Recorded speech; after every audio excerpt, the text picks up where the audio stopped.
बच्चों आज हम पढ़ने वाले हैं संधि विचार के बारे में, जो कि वर्ण विचार के अंतर्गत है। इसके पहले हमने आपको जो है व्याकरण के अंग में जो है बताया था कि क्या है वर्ण विचार, शब्द विचार और वाक्य विचार। तो उसी के अंतर्गत जो है हम संधि विचार को पढ़ने वाले हैं। तो इसका संबंध जो है वर्णों से होता है ना। तो वर्ण आप जानते हो, आप तो पढ़े हो हिंदी में जो है 52 वर्णमाला होती है। ठीक है, 52 वर्णमाला में आप जानते हो कि स्वर होता है और व्यंजन। ठीक है, मूल रूप से स्वर जो है 11 होते हैं और व्यंजन जो है 33 होते हैं। तो हम ये जानते हैं कि स्वर क्या है, व्यंजन क्या है। तो इसी वर्णों के जो मेल से जो क्या होता है, विकार उत्पन्न होगा या एक नयापन उत्पन्न जो होगा, नया कुछ चीज बनेगा, तो उसी को जो है संधि बोलते हैं। संयोग होगा, दो वर्णों का क्या होगा, संयोग होगा। आइए इसकी हम परिभाषा को समझ लेते हैं कि दो वर्णों की मेल से मतलब एक वर्ण है ये, ठीक है, एक वर्ण और फिर ये दूसरा वर्ण, ये दोनों वर्ण आपस में मिलेंगे तो एक नया वर्ण बन जाएगा। तो एक दो वर्णों के मेल से जो है जो नया वर्ण बना, जो संयोग हुआ दोनों के बीच में, तो इसी को क्या बोलते हैं, संधि कहते हैं। इसको हम उदाहरण के माध्यम से समझते हैं। मान लो यहाँ पर एक क्या है, ये शब्द है हिम और ये दूसरा शब्द है आलय। लेकिन हम बात कर रहे हैं शब्दों की, बात नहीं कर रहे हैं, हम कर रहे हैं वर्णों की। और शब्द और वर्ण में तो आप जानते ही हो अंतर है। शब्द जो है एक प्रॉपर जो है, देखिए एक शब्द है हिम, है ना, और वर्ण कहने से केवल अक्षर। तो यहाँ पर देखेंगे हिम, हिम जो है देखा जाए तो 3 वर्णों से मिलकर बना है। कौन कौन सा, ह और फिर उसमें छोटे की मात्रा और फिर म, और एक और है म को भी म आधा रहेगा, फिर ये अ, ये 4 वर्णों से मिलकर बना है हिम जो है। ठीक है, ह आधा ह और उसमें जो है छोटे की मात्रा और ये फिर म, और म हम जैसे ही बोलते हैं म तो ये अ आ रहा है, तो ये अ। तो इस प्रकार से 4 वर्णों से मिलकर बना है हिम। तो हम यहाँ पर बोल रहे हैं वर्णों के मेल से, तो ये अ, हिम का जो ये अ है, ठीक है, इसकी बात हो रही है।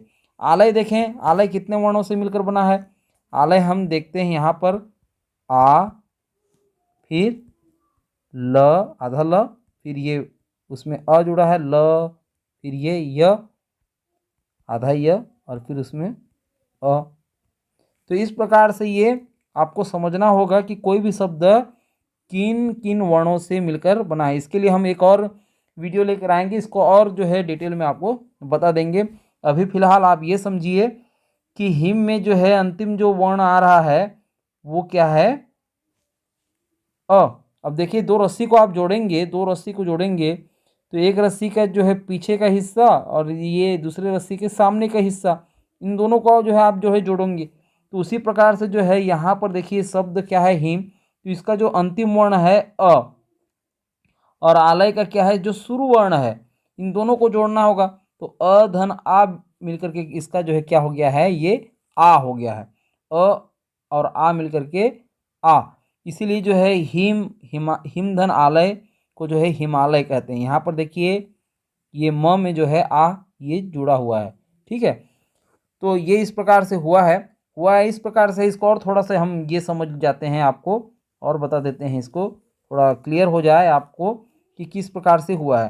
ठीक है, यहाँ पर देखते हैं, इसको मिटा देते हैं। फिर ये देखिए यहाँ पर हिम को जो हमने क्या बोला, हिम को बोला ह आधा ह, फिर ये ई, फिर ये म और आधा म ये, फिर इसके पीछे में क्या है अ। ठीक, और ये आलय का, आलय ये जुड़ेगा अभी आ, फिर ये ल, ये फिर अ, फिर ये य और फिर ये अ। ये इस प्रकार से हम ये सब को वर्णों के रूप में लिख दिए। तो यहाँ पर बात हो रही है इन दोनों की जोड़ने की बात, अ धन आ, इनके जगह में क्या आ जाएगा, आ हो जाएगा। तो ये क्या हो जाएगा, ह और छोटे ही मिलकर के ही, फिर ये म और आ मिलकर के माँ, और ये ल और अ ल, और य आधा य और ये अ मिलकर के य, हिमालय। तो आशा है आपको समझ में आ गया होगा कि किस प्रकार से वर्ण जो है आपस में जुड़ते हैं। ठीक है, वर्ण के आपस में जुड़ने से क्या होता है, फिर एक नया वर्ण बनता है। यहाँ पर जो है शब्द जुड़ रहे हैं, लेकिन शब्द जुड़ रहे हैं तो उनकी जो है अंतिम जो वर्ण है, जैसे पहले शब्द का अंतिम वर्ण और ये दूसरे शब्द का प्रथम वर्ण, दोनों मिल करके जो है जुड़ रहे हैं। ठीक है, तो इसी को बोलते हैं संधि हिंदी व्याकरण में। और अन्य उदाहरण के माध्यम से उसको और ज़्यादा स्पष्ट हो जाएगा आपको। अब हम देखते हैं संधि के प्रकार। संधि के प्रकार जो है 3 प्रकार होते हैं, स्वर संधि, व्यंजन संधि और विसर्ग संधि। जैसा कि नाम से स्पष्ट है, स्वर संधि, इसमें जो है स्वर जो है जुड़ेंगे। वर्णमाला में जो है जो स्वर होते हैं 11 स्वर वो जुड़ेंगे। और व्यंजन में जो है व्यंजन जुड़ने का काम करेगा।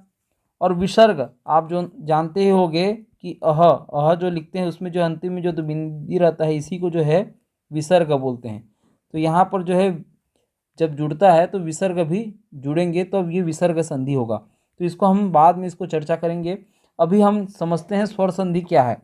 स्वर संधि में हम देखें तो 2 स्वर जो है आपस में मिल करके एक नया स्वर बनाएंगे। जिस प्रकार से वर्ण आपस में मिल करके नया वर्ण बनाते हैं, तो यहाँ पर जो है केवल स्वर की बात हो रही है, तो स्वर धन स्वर मिल करके एक नया स्वर बनाएंगे।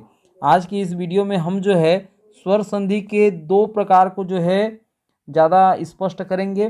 3 जो प्रकार हैं उनको जो है हम अगले क्लास में हम लेके जाएंगे।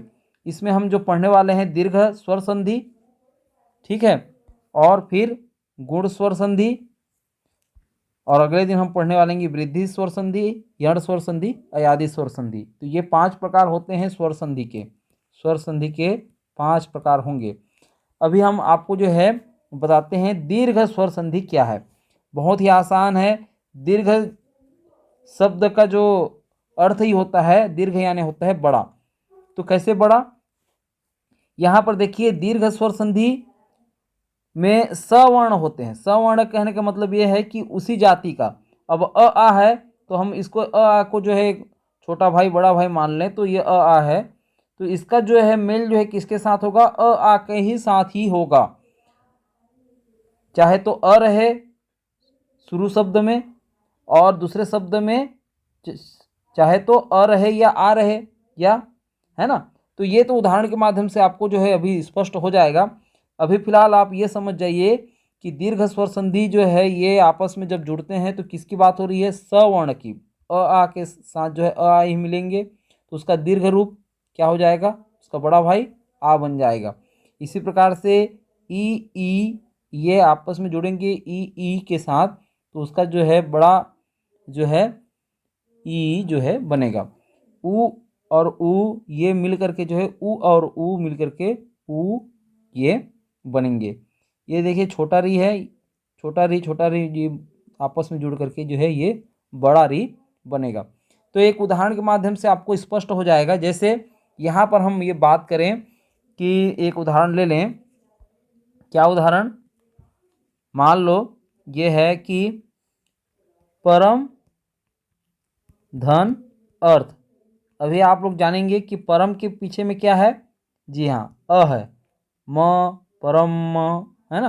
तो ये आ रहा है और इसके सामने में अ, तो अ और अ मिलकर के क्या होगा, इसका दीर्घ रूप सवर्ण में देखें तो आ हो जाएगा।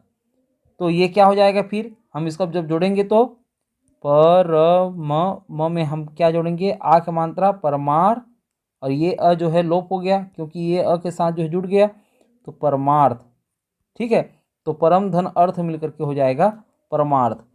तो ये इस प्रकार से जुड़ता है। ठीक है, और एक उदाहरण लें, ये तो परमार्थ क्या हो गया। और एक उदाहरण लेते हैं, जैसा कि हम लेते हैं कवि धन इंद्र।